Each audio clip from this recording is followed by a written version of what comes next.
You're here to learn about how to put the right people in the right seats. This is leadership development time. My name is Charlie Ray. I'm an EOS implementer. Let's do this. As usual, we'll start out with some quick objectives for today. So, for you, be open to learning something new, be honest with yourself and your leadership team and your current organization.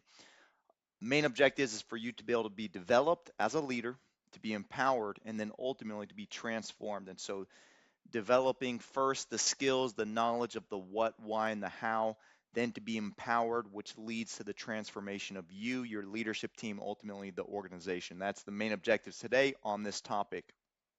Agenda, here's what we're going to do. I'm going to kind of paint the picture of context, okay? What is right people, right seats? Where did that come from? What does that even mean? We're going to look at specifically the what, why, and the how of right people, and then the what, why, and how of right seats. And then finally, there'll be some next steps at the end in terms of a challenge and some application. So the context is this: right people comes from this idea of Jim Collins in his book Good to Great. It was popularized to put the right people in the right seats. He was talking about getting people on the bus and making sure you have all the right people on the bus and you position them to be in the right seat. And so he looked at what separates good organizations from great ones. And ultimately, a huge insight from that book, amazing book, by the way, was you got to get the people component or that people aspect right. And so that's where it was popularized. And one of the things that's really important is that where does EOS sit and fit with this concept of right people, right seat? And so where it fits is within the EOS model, which I'll share here in a second, and then it sits in within the people component. And the key here is there are two disciplines that if you want to get the people component right within your organization, the right people, right seat are the two disciplines, the two ways to do that. And so Traction, the book Traction, written by Gino Wickman, that's where he took this concept and practically put it into action. What does it actually look like to put right people in the right seat? So it's not just the concept. Let me explain by looking at the EOS model. So your business is at the center of this model. And the picture is this. Imagine that it feels like right now there's 126 different issues, challenges, obstacles, opportunities hitting you from all different angles. And it feels like there's so many things to focus on as a company. The reality is that with you and your leadership team and your organization, you only really need to focus on six. And so the EOS model was created for simplicity and clarification. Focus on these six key components, and to the extent you can get 80% strong on these key components, as goes the leadership team, so goes the rest of the company. And so, what are the six key components? Everything fits in one of these buckets. The first one is vision. Vision is just where are you going? How are you going to get there? All right. And so, it's really important to be clear on what is your vision. There's two disciplines that if you want to get strong in this key component, do these two disciplines, you and your leadership team, and ultimately your whole organization. And if you do these, you guys will be able to get 80% strong or better in this specific key component. We're not going to unpack any of the other key components today or the disciplines except for the people component. So, people is the next key component. If you want to accomplish your vision, you got to have great people. And so, what does great people mean? What does that look like? What does that feel like? What does it sound like? There's two specific disciplines of which we'll unpack today: right people, right seats. And so data is the third key component. You have a clear vision. This is where we're going. You have great people to help you accomplish the vision, but you want to make sure you're measuring and monitoring and managing data in order to help you make decisions. So think data decisions. You make decisions based off of facts, not feelings. And so what becomes really transparent and obvious when you get really strong on the vision, people, and data component within your organization is so many challenges, opportunities, obstacles, issues start to come out. And so that's what leads to the fourth key component: issues. Issues is saying, hey, we have an issue in our company. How are we going to solve this? And the key is to try to solve it at the root level one time for the greater good of the organization so it goes away forever. And the key, again, is solving it at the foundational ground level, the root issue. If you solve this, it solves everything else upstream. So what I'm kind of describing there is a process. There's a process for every one of these. And so process is just about doing things the right way, the best way every single time. It creates consistency, which allows you to be scalable. If you're consistent and scalable, it's going to lead to more profit. It's going to be way more fun to be around because people know what's expected of them, and it's easier to manage people. Inspect what you expect. And so you must be clear on what the expectations are. Here's our process for doing this. You have a handful of core processes and you're documenting them and having them be followed by all. Those are the two disciplines. But the key is eventually you're going to have to bring it down and say, how do we actually get traction, which is about focus, discipline, and execution? How do we take all these other components and put them in such a way where we're generating real results, real time, real fast, and you're going further, faster, right, with less frustration. So there's two disciplines for that. Again, we're going to focus on the people component today, but that's the EOS model. And so if we were to look specifically just at the people component, the first discipline, if you want to get this right, you got to have right people. And so right people means what? Right person, how do you know somebody's a right fit for your organization? You have core values and they fit your core values. So imagine a glove. They fit your core values like a glove. This means that they embody and exemplify and constantly are modeling the core values of your organization. The goal is to have 100% right people. What does that mean? That would mean every single employee. So whether you're a 10-person size organization or 10,000, every single employee is consistently exemplifying and embodying those core values, all right? And so that's what 100%. I know that's shooting for perfection, but the goal really is progress. The goal is to get 80% or stronger, but the standard and the goal, ultimately the objective, is to shoot for that excellence, right? You're trying to shoot for that utopia. You'll never get there to 100%. 80% or stronger is the standard. And so right people, why is it so important to get this right? There's a great book out there by Mark O'Donnell. It's called People. Highly recommend it. And on page 7 in that book, he actually goes into this concept of the human energy model, and he does it in traction too, in terms of Gino Wickman's origination and concept of this. But you see on the left side here, all the arrows pointed in different directions, right? People are not going the same direction. And so if you want to create maximum alignment and have clarity around accountability, then try to figure out a way to set all the arrows going in the right direction. One of the keys to do that from the get-go is to have really clear core values as an organization. Everybody knows what they are. They know how to, well, what it means to embody that in like an example of that. They know what the anti-value is, what we're not looking for. And so the DNA, the culture that you're trying to create, is it going to be intentional or chaotic? And that really starts with core values. Who are you at the core? So this is a great example of what happens when you get 100% right people, right seat. You're all rowing in the right direction. All right, why else? Why else does this matter? This is an important topic. So it helps you not only build the right culture, but maintain the culture. All right. And so I want you to think about this. How do you actually do this building and this maintain?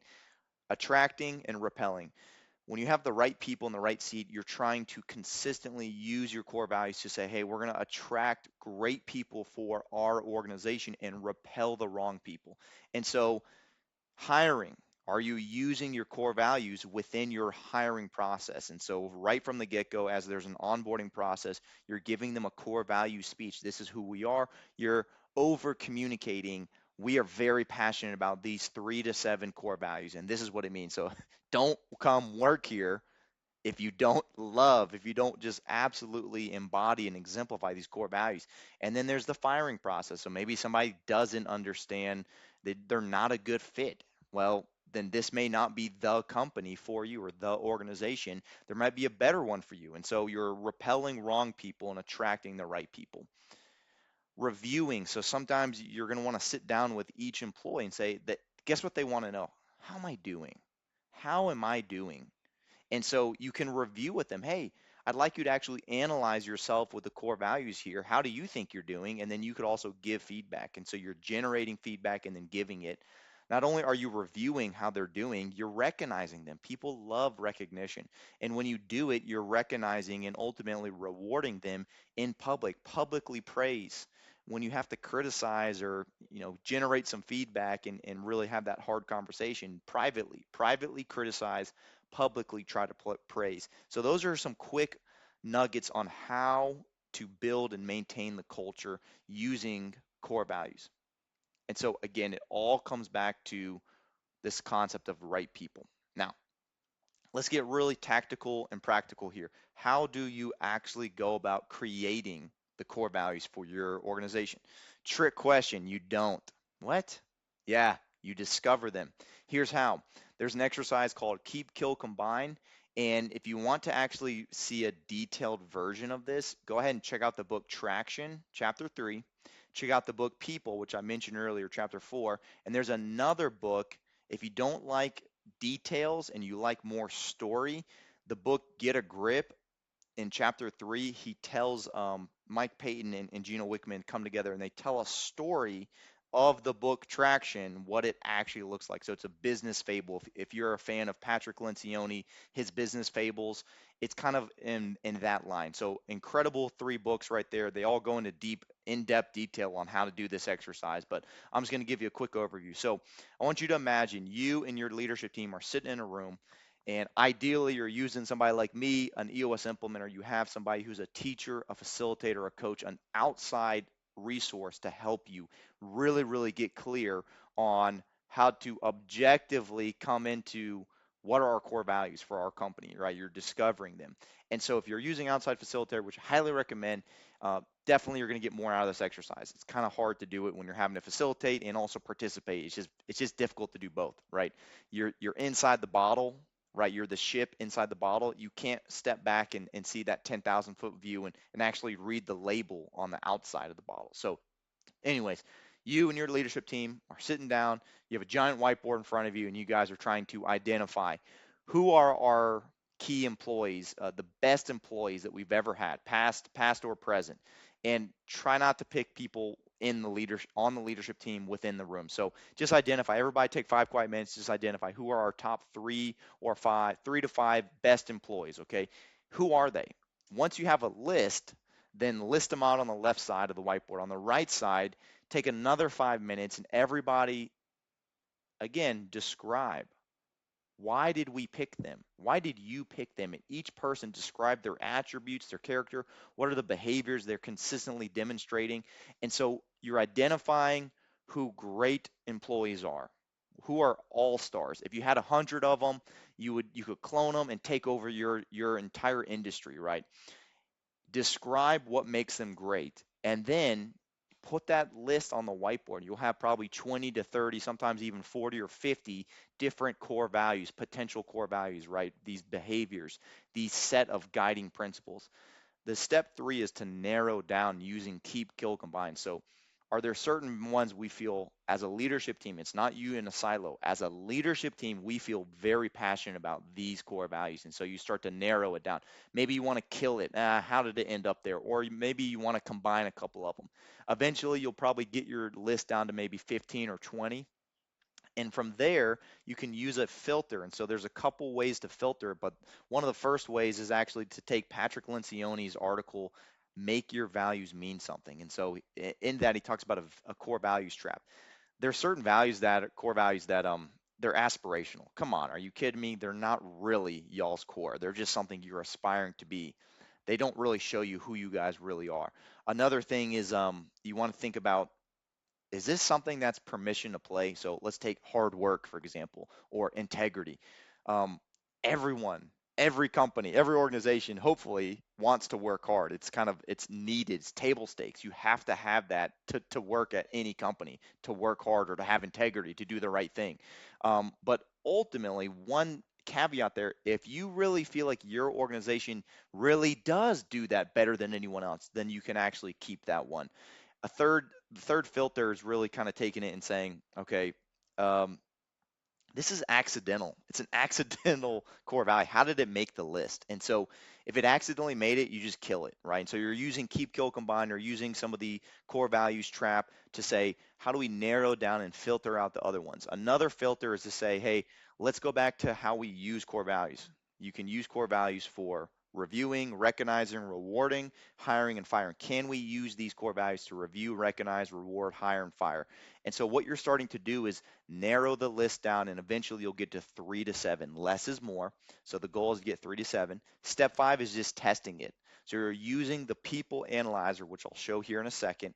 You're taking your current leadership team, everybody in the room, brutally open and honest. You're evaluating one another, analyzing each person to see, do these core values truly fit our leadership team? If the answer is yes, and that would mean you guys are majority of the time continuously and consistently exemplifying and embodying the core values with pluses, then yeah, that's a pretty good fit. There might be a couple that if you got a bunch of plus minuses or even some minuses, maybe it's really not core. It's not who you guys are. At the end of the day, step 6 is to standardize it. And the way you do that is by setting the bar. The bar is just saying, hey, let's say you have 5 core values, 3 of them you would die on a hill for. These are something you're extremely passionate about. And there's 2 of them that are plus minus, right? 50%. Sometimes you do, sometimes you don't. And so the reason where you're setting the standard or the bar, you're trying to standardize, is to say, the goal is for every single person in your company, in your organization, to be at or above the bar. And so it's allowing you to be able to say, people are human, give grace. At the end of the day, people are going to make mistakes, have a bad day. And so we're not going to say you got to have perfection, 5 for 5.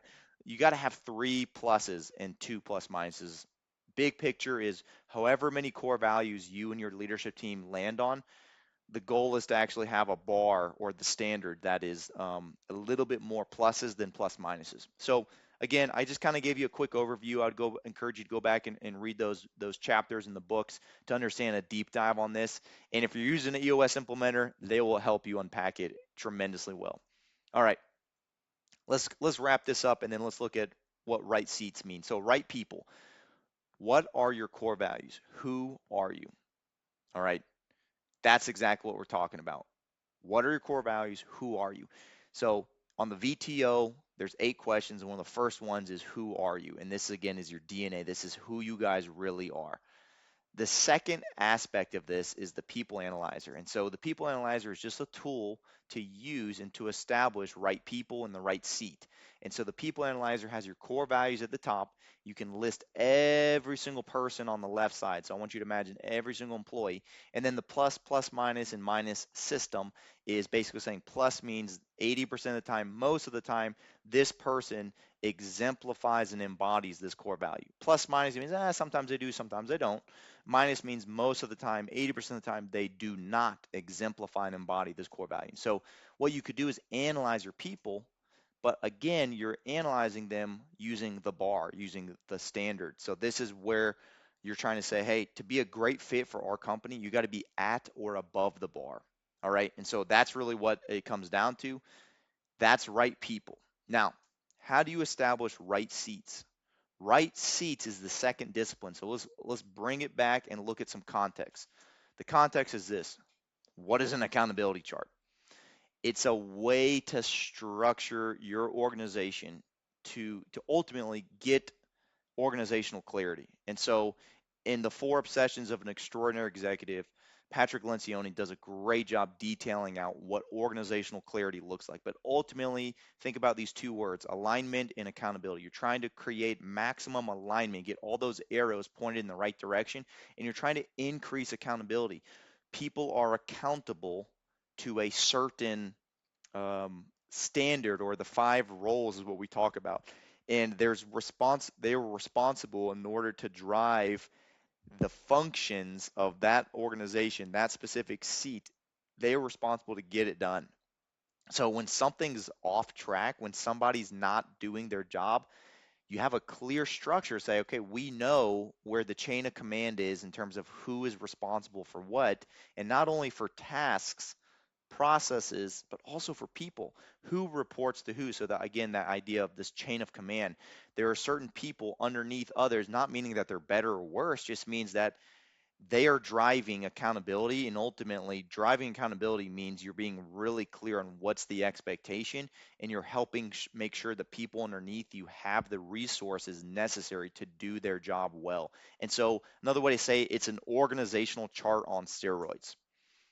Some more context is, how do you actually go about creating an accountability chart and using it? So the way that you want to create it is first building that structure and then looking at people. And I'll explain that here in a second. But you basically are building the right structure for your organization, and then you're taking it to solve the people issues of right people in the right seats. So we're looking specifically at that second area of the discipline, right seats. So let's go ahead and just take a big step back and breathe for a second.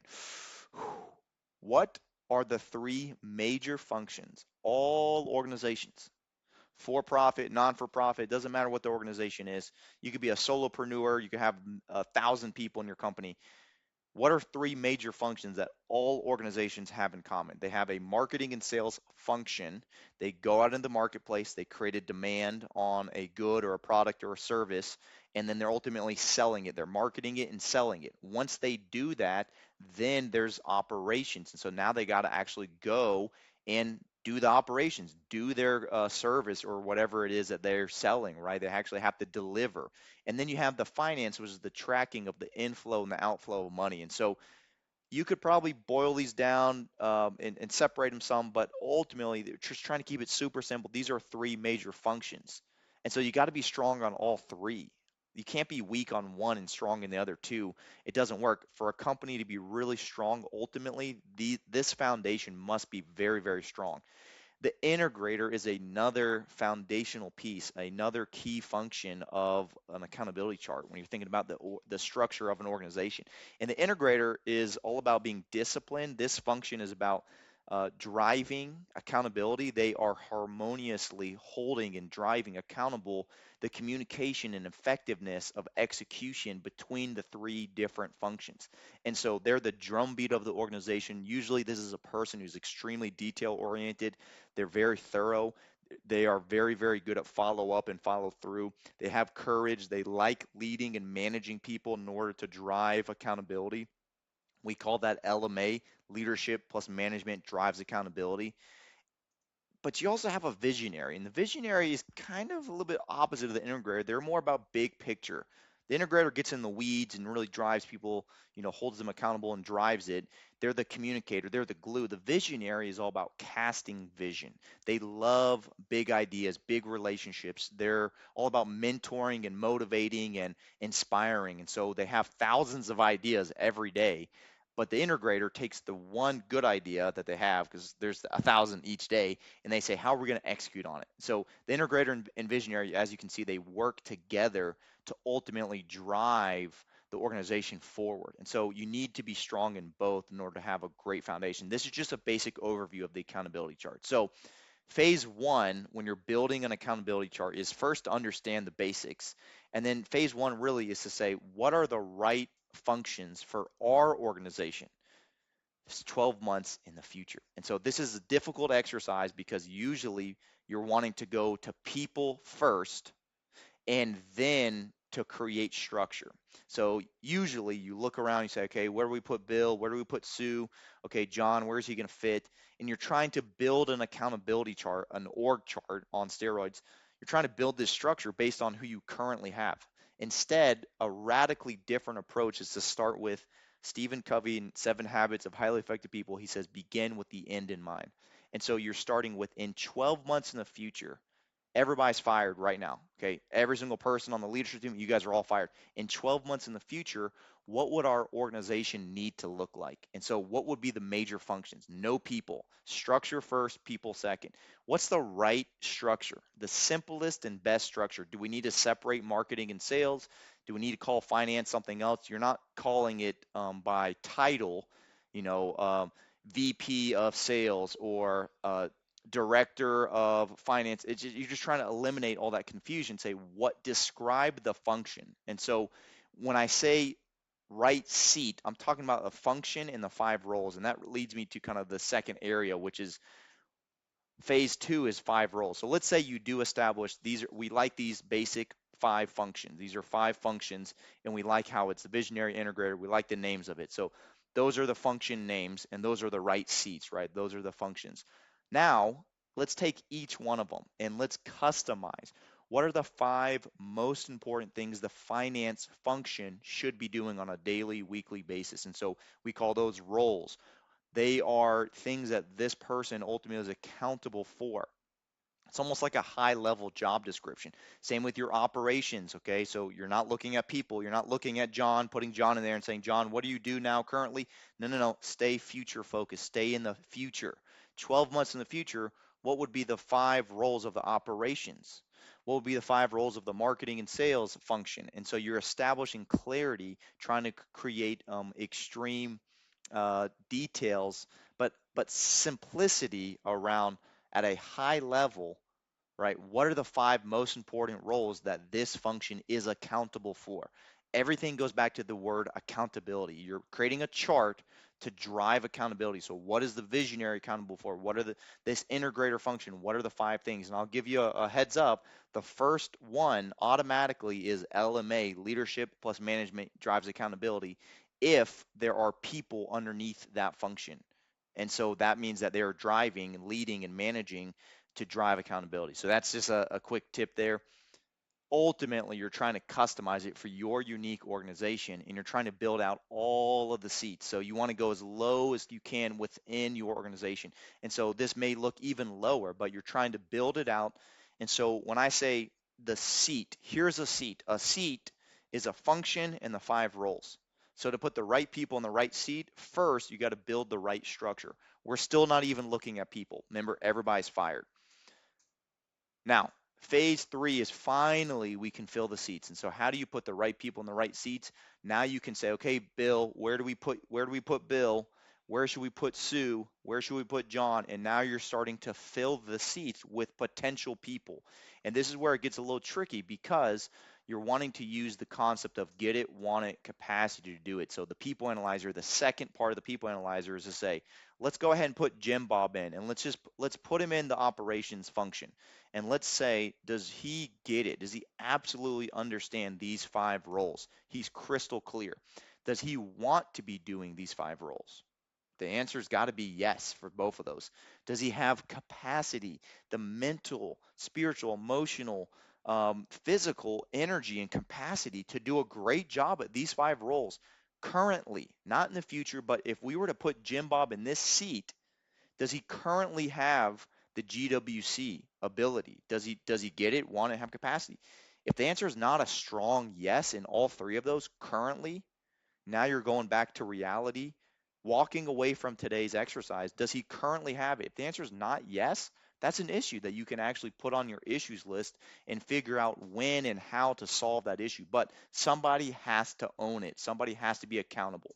And so when you combine it with the people analyzer, you're trying to say right people means core values. Right seat means they get it, want it, and have capacity to do it. So Sally Jones here, not a good fit for right seat. She is a good fit for right person. She totally exemplifies and embodies the core values. John Smith, on the other hand, this dude's a brilliant jerk. I mean, he's a beast at his job, but he is a brilliant jerk. And so ultimately the bar or the standard is to say, guys, in order to be a great fit, the right person, these are our core values, this is the bar. And then the standard or the bar is yes, yes, yes. It's got to be a yes, yes, yes on these. If there's an issue, that's okay. We're just going to circle it and figure out how to get more capacity or how to help them. You really can't help them want it too much. There's probably you need to make a move. If they don't get it, maybe you can help them out, but same thing. I mean, ultimately, it's not the right person in the right seat. And so the 2 main people issues you're going to run into is the right person that's in the wrong seat. Ultimately, make a move, put them in a different seat. But if you don't have the right seat, because remember, you already created the structure first, people are not first. You're doing structure first, people second. You may have to have an open and honest conversation. They may not be able to fit at your organization. Okay. And then the wrong person in the right seat. So this person is a great worker, but they're not good for the culture fit. They're a poison, a chink in your armor. And the challenge would be you're going to have a conversation with them to say, hey, what would it take for us to make you the right person? But really, if it's not in their DNA, maybe you just need to separate, right? For the greater good of them, for the greater good of the organization, you need to have that hard conversation. So 100% strong in the people component. Let's go back to just the basics, EOS model. To put the right people in the right seats, it goes back to the two disciplines. And so how do you determine right people? Core values. How do you know they're in the right seats? They GWC, get it, want it, capacity to do it, the 5 roles. And so ultimately, the people analyzer is the tool to guide you. That is a tool that you can use consistently in order to determine right people, right seats. One more quick aspect here before we wrap up for today. I want you to think about a chessboard.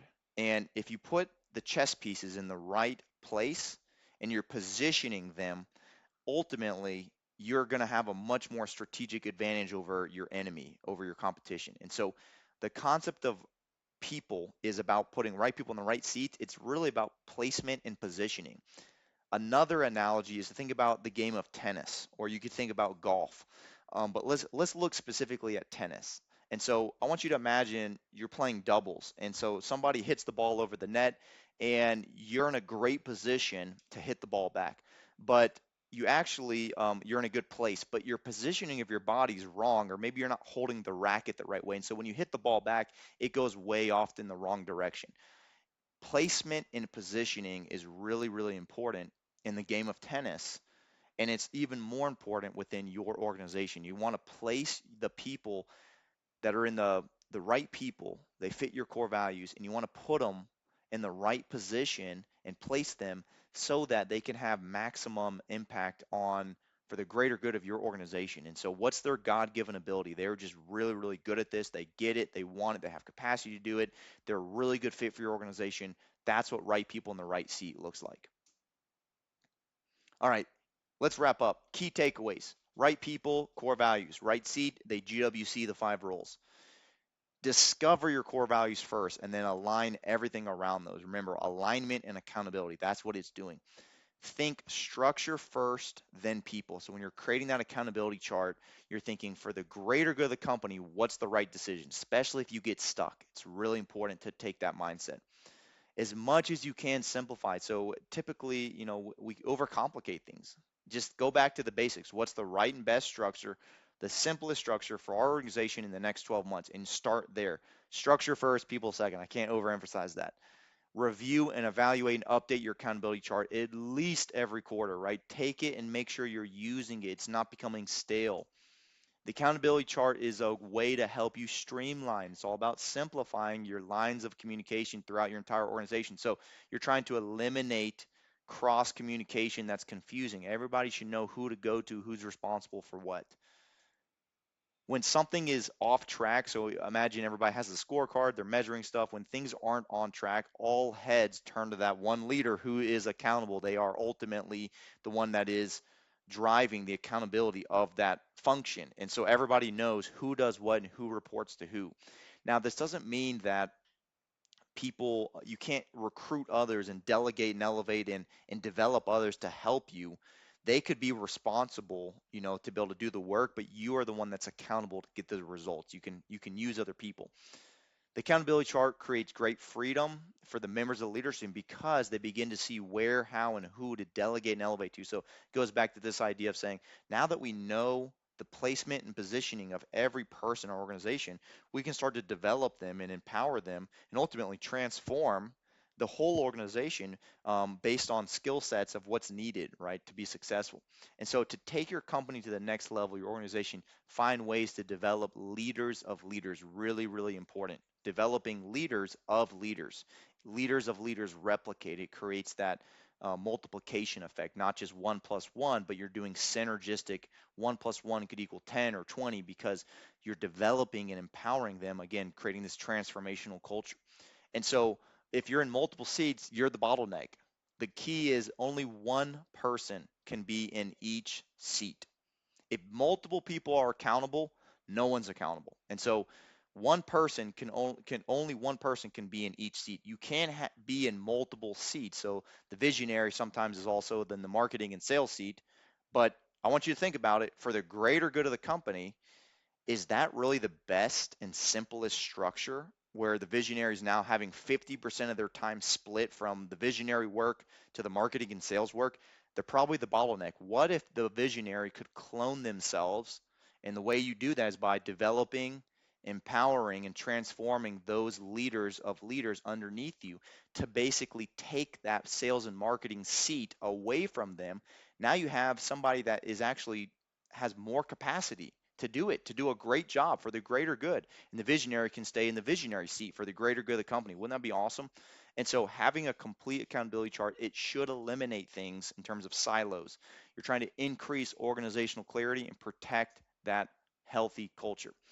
Last thing, the one caveat here, remember people second, right? Structure first, people second. The visionary is actually the one exception. So if you do have a visionary in the company, you want to call it out, you actually can customize the 5 roles of that visionary based on that specific person that you have in mind who is in the visionary. So that's a little tip there. So helpful resource. Guys, if you're not using some sort of a software to streamline and simplify how you actually use and create the accountability chart and your core values, I would highly encourage you scan this QR code. You'll get a 30-day free trial. It's amazing. Awesome, awesome program. Just try it out. Try it out for 30 days. See if you don't like it. 90.io. Great program. Okay, so we got some next steps for you as a leadership team. If you're a leadership team watching this, here's your next steps. Do the challenge. What's the challenge? Analyze 100% of your people. That's it. Keep it simple. But in order for you to do this challenge, guess what you're going to need to do? You're going to need to first discover your core values. You're going to need to create the right structure, accountability chart, and then you can use the people analyzer to do 100% of your employees. All right, for you individually, your next step, public action. I would really appreciate it if you got value from this video. Comment on the video, share your key takeaways in the comment section. Secondly, privately, if you want to reach out to me, I'd love to connect with you. Again, you're not alone in this journey. If you want to go fast, like go by yourself. But if you want to go far, do it with others. And I would actually argue that you will actually go faster, further with less frustration if you use an implementer, whether it's me or somebody else. There's a lot of us in the community. An implementer is a teacher, facilitator, coach. So private action, reach out to me. Let's debrief the video. Would love to sit with you and have a great conversation. Guys, I appreciate your time. Thank you so much for watching this. This was how to put the right people in the right seats, leadership development time. My name is Charlie Ray. Super thankful for you being here. Have a great day and go accept the challenge. Be blessed. See ya.